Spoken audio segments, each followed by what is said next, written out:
in my last video at the beach, a tiger shark ate my glasses.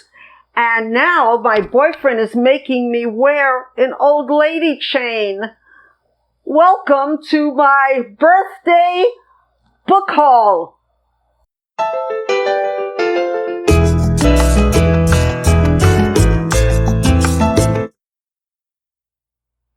Hello, Booktube, and welcome to my channel. I'm Marilyn Mendoza, the baby boomer booktuber.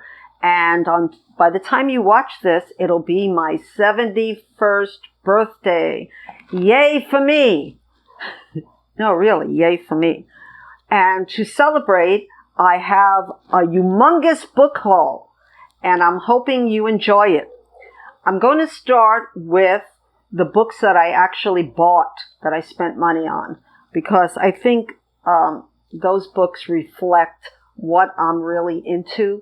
And then I'm going to read a first line of the book to see if it's a 5-star first line or not. Okay, so the first book, let's get at it. The first book is, I'm not going to read from it because I did last time.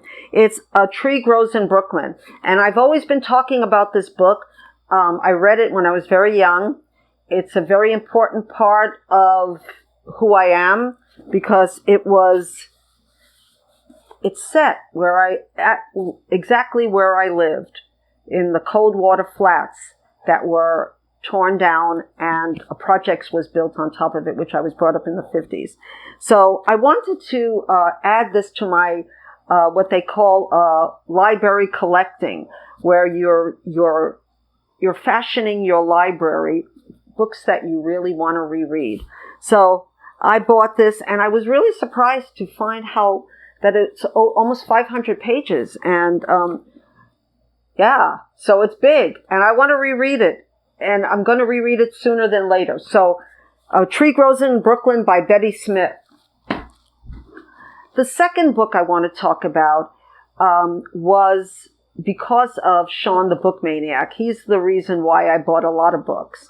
And this book is called On the Landing, stories by Yenta. And it was translated from the Yiddish by Ellen Cassidy. And Ellen Cassidy was on Sean the Book Maniac's channel.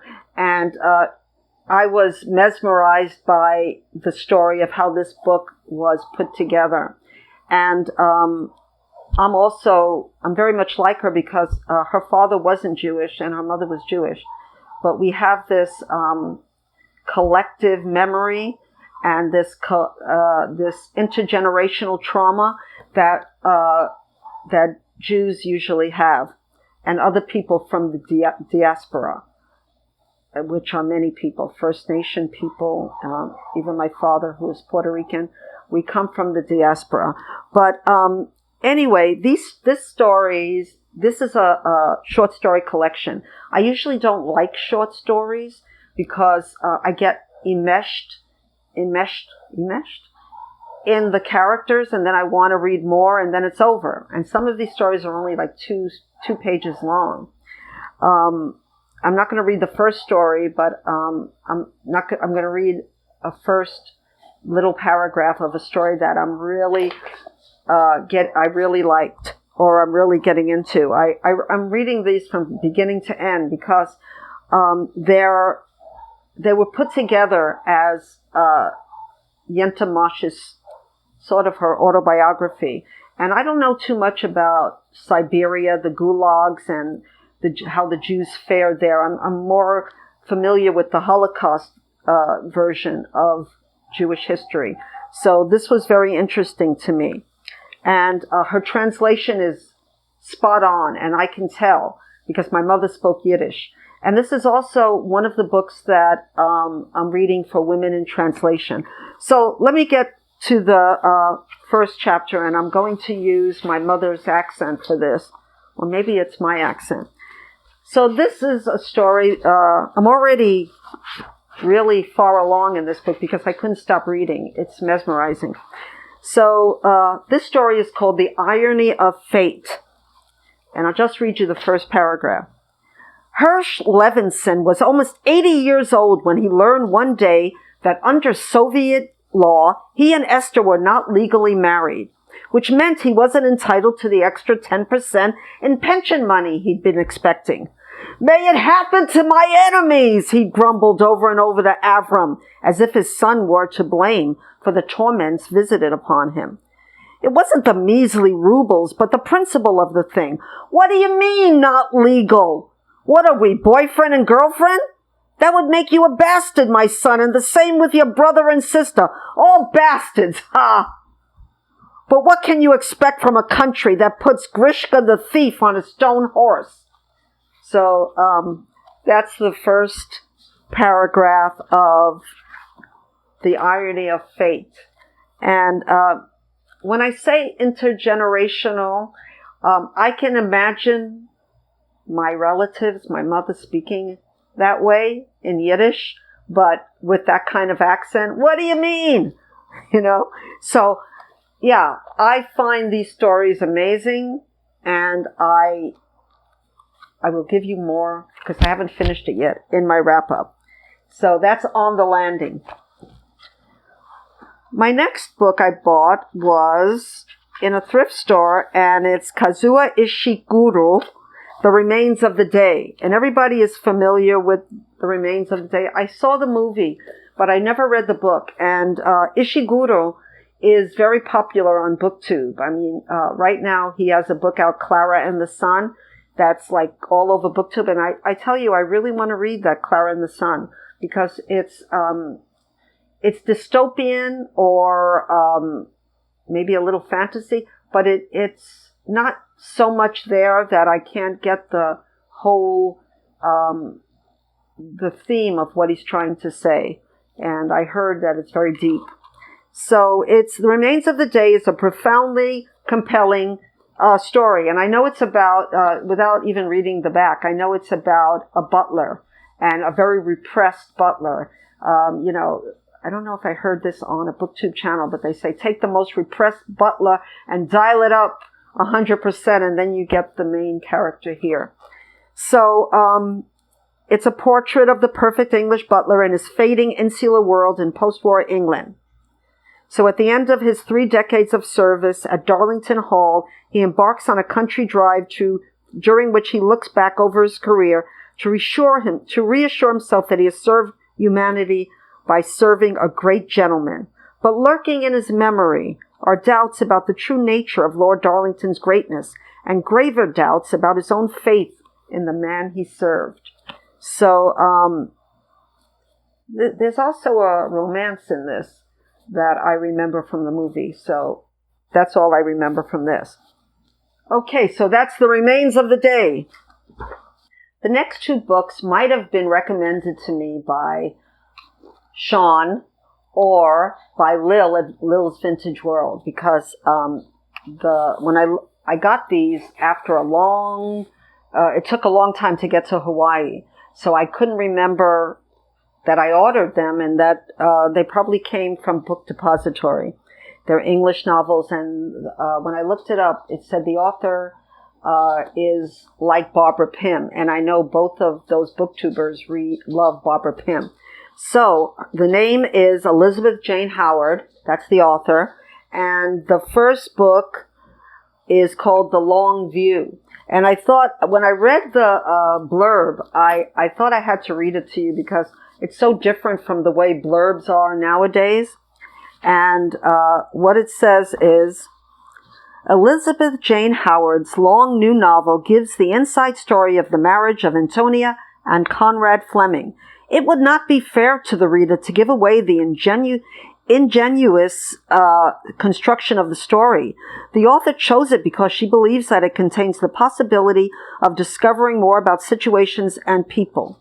So now they end up telling us too much on the blurb, and here they tell us that they're not going to tell us how it's constructed. And I'm thinking whether I should tell you how it's constructed, because I don't think it really ruins or spoils the novel. So if you don't want to hear it, I'll do a countdown of 5. Okay, so 5, 4, 3, 2, 1. So it's written in opposite order from the way the marriage is. So it probably starts from the end of the marriage to the beginning. Okay, you can take the banner off now. So now I'm going to read the first sentence. This then was the situation. 8 people were to dine that evening in the house at Campden Hill Square. So that's a pretty good beginning. I would give it at least a 4-star beginning. I like this then was the situation. It's very bringing me in as a reader. So this is The Long View, Elizabeth Jane Howard. And her other book is called The Beautiful Visit. And the funny part is I remember ordering this one, but not the other one. So I don't know if they sent me both of them by mistake, but she wrote a lot of books. So this is a coming-of-age story. For a shy 16-year-old girl, Christmas and the Lansing family was to be her first exhilarating taste of growing up. And there's delightful Lucy Gerald, very good at ice skating. Elspeth, interested in history, especially caterpillars. Deborah, with her hair up, almost overwhelmingly sophisticated. And then there's Rubik, recently down from Cambridge, living a bohemian existence in London, and so terrifyingly handsome that, well, he must be teasing her. This is not usually my, it sounds almost like YA, but it mentioned that it's very sensual, this novel. I read that somewhere, and I'm going to read the first sentence. I woke because the fur wrapped round me had slipped off my feet, which were cold. Another 4-star, I think, sentence, first beginning, because it gets you into a sensual feeling of what the character is feeling. I just wanted to mention that the first book is The Beautiful Visit, was written in 1950, and The Long View was written in 1956. So that was the year I was born, the 50, that is. The next book is a rebuy. I don't know if that's a word. But I was looking through my diaries recently, and it said that I went to Borders and I bought The Rescue of Memory by Cheryl Pearl Sucher, and that I cried. So I said, I don't have that anymore. I used to live on Kauai, and I remember it vaguely, but I wanted to add it to my collection. So it is a book about a Holocaust survivor's daughter, and her mother had passed away, and she lives with her father. So I'll just read you the first, a little bit of the blurb first, and it says, buried deep in the bedroom closet of Rachel Wallfish's father are stacks of faded photographs and piles of dusty old film reels. For Rachel, a Jewish girl growing up in 1950s New York, the images contained in this dark closet are ones that she had never actually witnessed, yet are as familiar to her as her own reflection. For, recorded in these photos and films are the faces of the Holocaust, hopeful but nervous young Jewish couples on their wedding days, married in group ceremonies because they had no family but each other. And the vitality of Rachel's mother captured on film before her sudden death, decades after the liberation. That's all I'll read about that, but I was interested. I couldn't stop reading myself. I was surprised that this is the only book that the author wrote, and I think it was 1996, but she's writing another book now, though she's done other things, short story collections and magazines. And the first sentence of the book: on the hat shelf in my father's closet lies a sealskin briefcase crammed with black and white serrated edge photographs taken by him with his Leica after the liberation. So I consider that a 5-star read. I guess Leica is a type of camera. Leica. Okay. So I think that's the end of the books that I bought. Now we're going to get to the books that I took out of the library and that I'm reading now. And this is also for Women in Translation Month, and it's Inheritance from Mother by Mene Mitsumura. And she's also a very well-known author in Japan. And I really like that the translator's name is in gold here because, to me, this is a wonderful translation. I used to live in Japan. I don't speak a lot of Japanese, but in it, they talk about, for example, the Kansai accent. And the way she translated it was very interesting and gave you the idea about how different a Tokyo accent is from a Kansai accent. And I lived in the Kansai area. So Kansai area is where Kyoto, Nara, Kobe, and Osaka are. So that's just for your information. So it's translated by Juliet Winters Carpenter. And I'm loving this book so much, and I'll tell you why I'm loving it without giving away too much.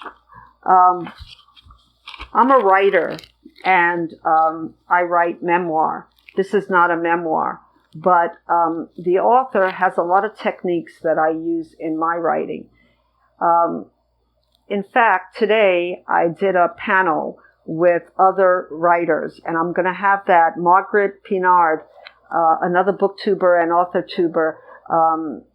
She had a panel of writers, including me, and we talked about stuff, about marketing and other things about how our process of writing is, and I'll have this down below in the description. But back to Inheritance from Mother, which is a novel. One thing I liked is that her paragraphs are not the same length, but she has very interesting and original chapter titles. And I use chapter titles, and I really enjoy the way she did it. In fact, she taught me something about the way to flow a chapter title. So not to make it feel like a short story, but to make it flow as it is in this novel.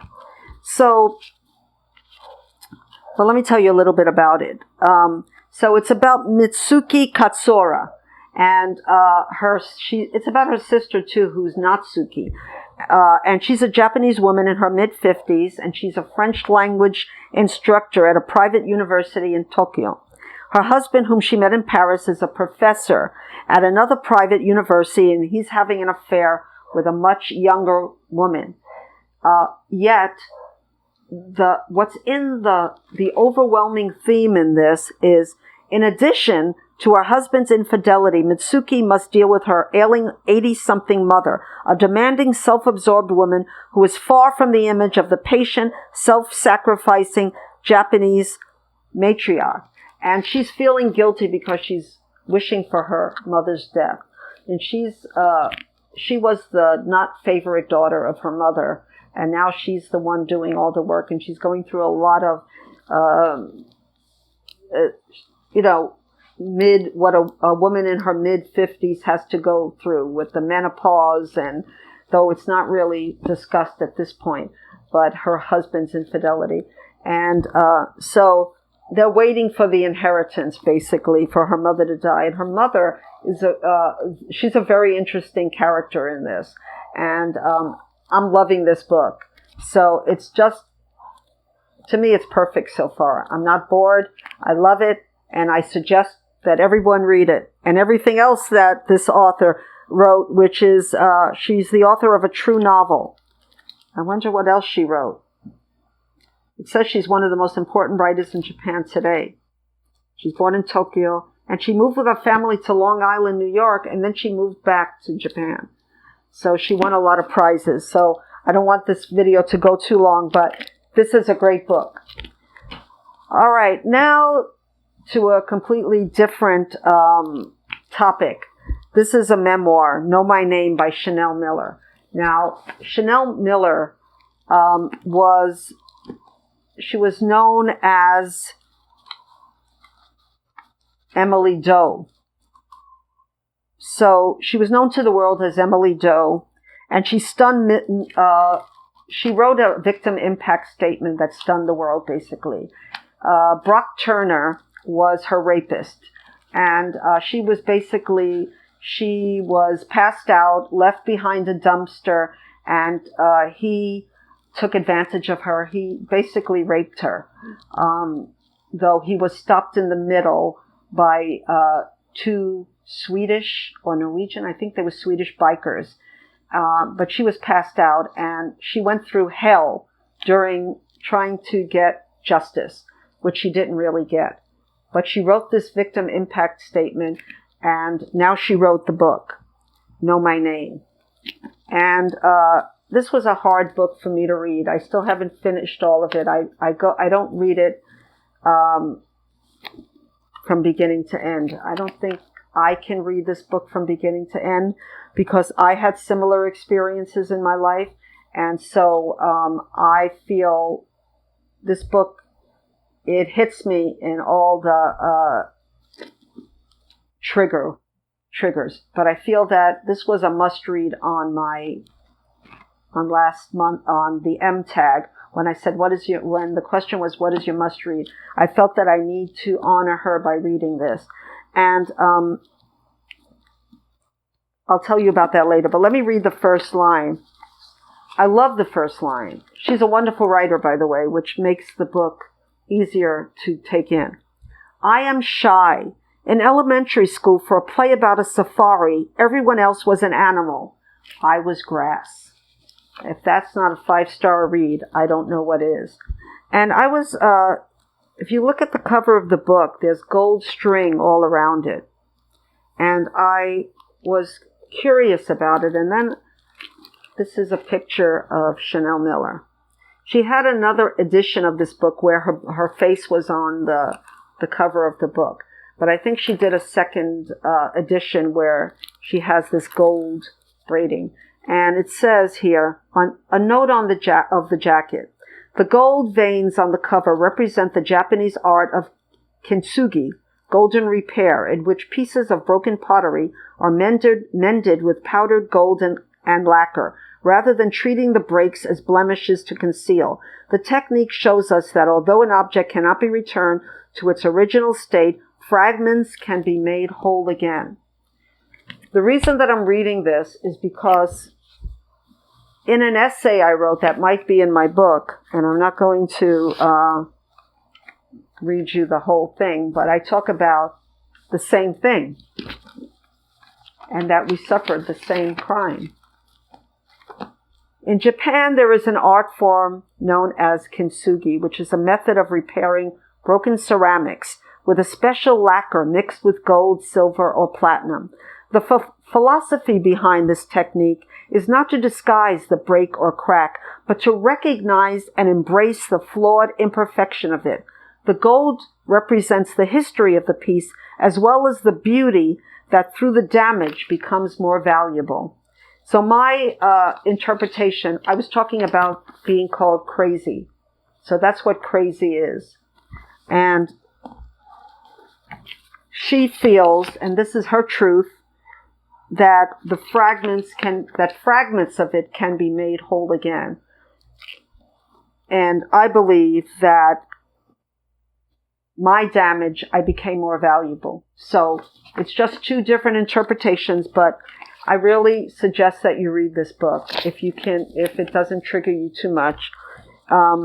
She's a very brave woman, and I respect her very much. And at the end is her victim impact statement. And let me just say that when I worked in Minnesota, I was a liaison between the prosecutors of violent crime and the victims.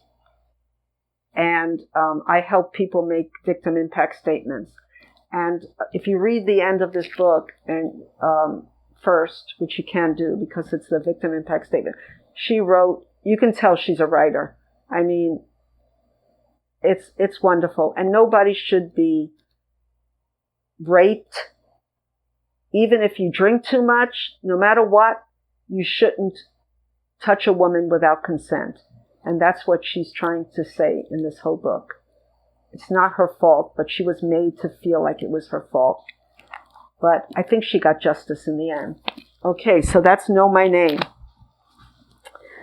The next book is a very, it's a lighter book in a lot of ways. It's called A Student of History by Nina Revoyr. And I heard that she's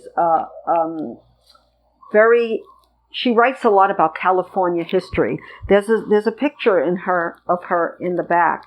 And she looks like a person of color to me. I'm not going to say what she is because I don't know. But she's the author of 5 previous novels, including The Age of Dreaming and Southland, a Los Angeles Times bestseller. And this is the reason I wanted to pick this up. I heard this on Booktube.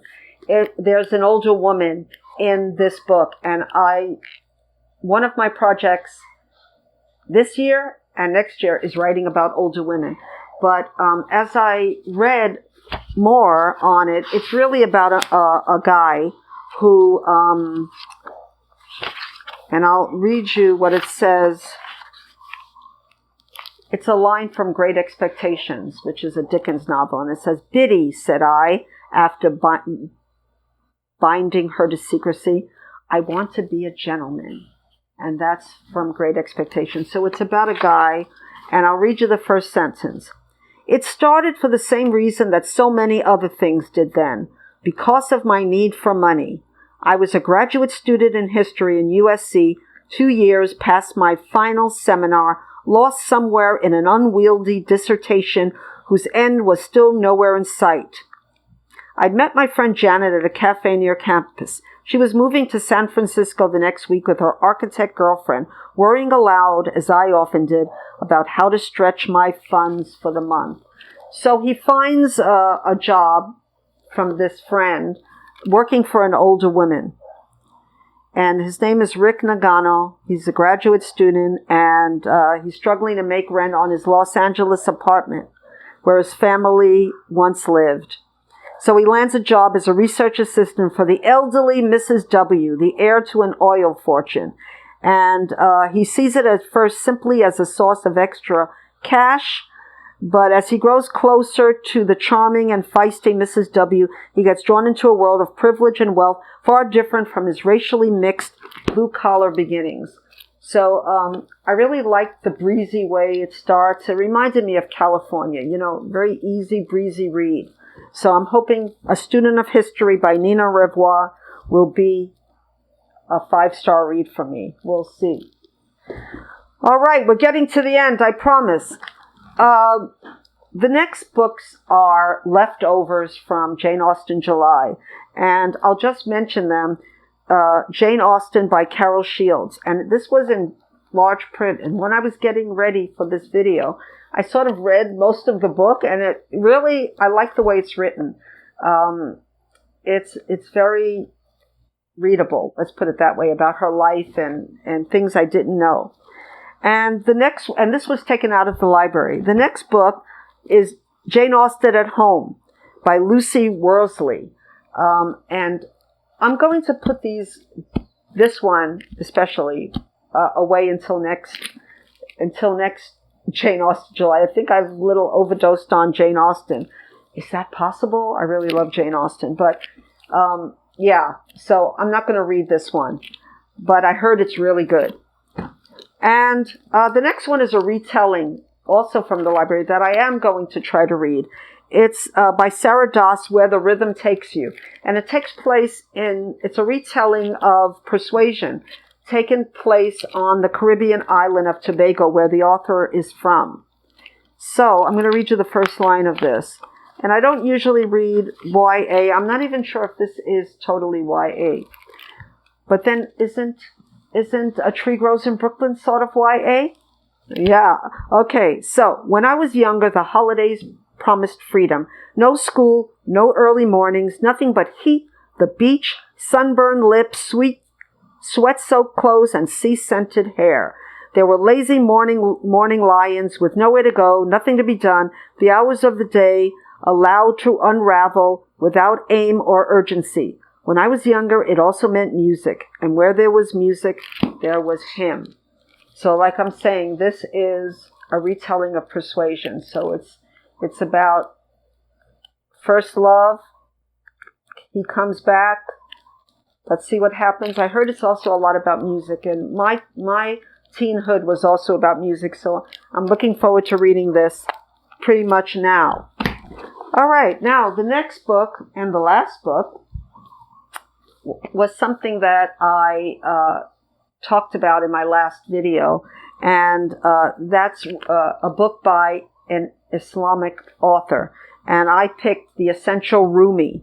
Was translated by Coleman Barks, and I want to end this with something, a poem he wrote, and it's called Tending Two Shops, and for some reason it touched me a lot, so it's not very long, so I'll read it. Tending two shops. Don't run around the world looking for a hole to hide in. There are wild beasts in every cave. If you live with mice, the cat claws will find you. The only real rest comes when you're alone with God. Live in the nowhere that you came from, even though you have an address here. That's why you see things in two ways. Sometimes you look at a person and see a cynical snake. Sometimes someone else sees a joyful lover, and you're both right. Everyone is half and half, like the black and white ox. Joseph looked ugly to his brothers and most handsome to his father. You have eyes that see from that nowhere, and eyes that judge distances. How high and how low. You own two shops and you run back and forth. Try to close the one that's a fearful trap, getting always smaller. Checkmate this way, checkmate that. Keep open the shop when you're not selling fish hooks anymore. You are the free swimming fish. I love that. I think I spent a lot of my life running here and there, having two shops. Do you have two shops? Let me know in the comments. I hope you like my book haul and my new glasses, even with the chain. And if you're new here, subscribe and press the notification bell if you're so inclined. And I want to thank everyone for this year of watching my videos, and even those who commented, didn't comment. I really appreciate all of you, and I hope to do better next year and have more videos that will touch everyone, because I'm here to help people. The main thing I'm here is to help people. I suffered a lot in my life. I've been through things. I think I've gained some wisdom. Yes, I've written books, or I wrote one book and I'm writing another. But the main thing is that I want to impart what I've learned about mental illness and other important subjects. So until we meet again, my friends, and happy birthday to me. Aloha oi.